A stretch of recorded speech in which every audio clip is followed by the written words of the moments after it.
Selamun aleyküm vatandaşlar. Bu Azad Türkmen görüşünüz yalı bizim əhlət toparlarımızın arkasından yani o da videoda yüzüne maçmış bilen ok sesi bilen koyuptur. Ve şuna bir iki az sözüm vardı şurada. Size gördüğünüz haberini o çıkışı 7000 prosmotor alıptır. Ne elem olsa şu Samsung edyen grubunu dinlepsiniz. Samsung onun adını ben təzə bir familiya bilen oçusu koydum. Azad idiot Samsıkoviç. Yani şuna patlayacak şey dostlar. Diye ki otayda sizin ediyen işiniz boş değildi. Pasport neyme isteyeniz yurdun içine gidelim. Yüz talep edin, yol açsınlar. Gerizekalı. Yol açılsa ne olacak? He? Sen mi gidecek? Özün demedin mi çıkışın sonrağında? Ben söyleyip gep gürlenim için hazır indi özüm spakoyun dışarıda da yörep bilemek yurdun dışında ve indi gidiven bilemek.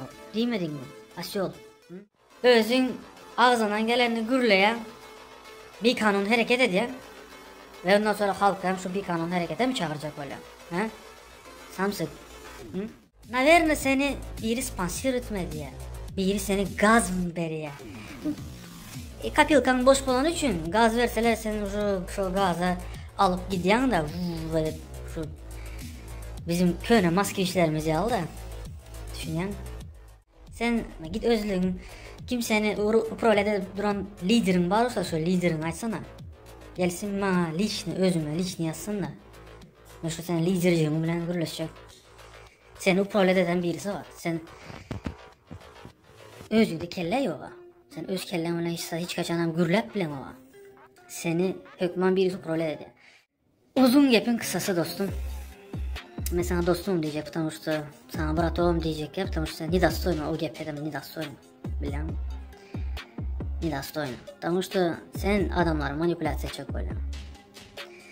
Ve berden mehriban halkın vatandaşlarım. Bu idiot Samsıkoviç'e inanmam. Bundan hiç zaten dolanıp bu özel hukukсыз özünü alı hukuklaştırmalı, özel ölçmeli. Onun için vatandaşım Azatcan idiot Samsıkoviç sana atletlerim bunlar ve hiç kime dalaşma sen, hiç kime şılta atma. Sen öz keyfin bilen viskiyin içip aranı içip yaşayıp göre. Halk seniki adamlara inanacak geldiği düşünüyor, umut ediyen.